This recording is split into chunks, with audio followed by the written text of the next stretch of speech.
Anaïs Guillaume Crane, vous êtes étudiante en troisième année de médecine, diplômée IEP de Rennes, M2 criminologie, M2 médecine légale et criminalistique. C'est pour être, au final, si je ne m'abuse, médecin légiste. Qu'est-ce qui vous attire dans ce métier? Moi, c'est vrai que à la base, la médecine ne m'attirait pas du tout. C'est pas du tout un domaine, qui m'intéressait après le bac. J'ai pas de bac scientifique. C'est vraiment en quittant l'IEP, que je me suis rendue dans le master criminologie parce que, j'aimais beaucoup le droit, j'aimais beaucoup le côté, police, gendarmerie et cetera et il se trouve qu'à Rennes, donc là où j'ai fait mon master de criminologie, c'est un master qui est mené, entre autres par, le chef de la médecine légale de Rennes.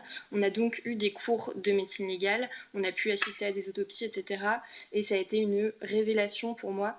Moi, ce qui m'a attirée en premier lieu, c'est vraiment la thanatologie, donc la médecine légale qui concerne les personnes décédées. En revanche, la médecine légale, c'est une majorité de travail avec des personnes vivantes. Ça, les gens l'oublient souvent, mais 80% du temps du travail du médecin légiste, ça va être de travailler avec les vivants, et seulement 20% sont consacrés à la thanatologie. Être médecin légiste, c'est quelque part être un super enquêteur. C'est vrai, c'est ça qui me plaît beaucoup.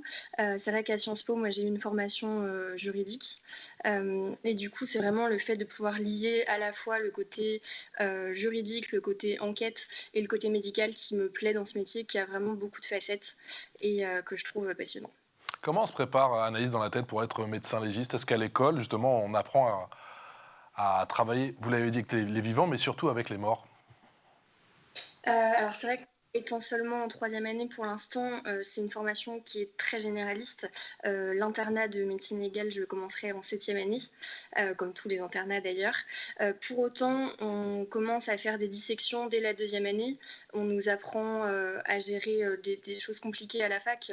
C'est vrai que je trouve que la distance est plus facile à mettre en thanatologie, personnellement. J'ai pas de difficulté maintenant à assister à des autopsies. Je trouve qu'il y a une mise à distance qui se fait relativement facilement.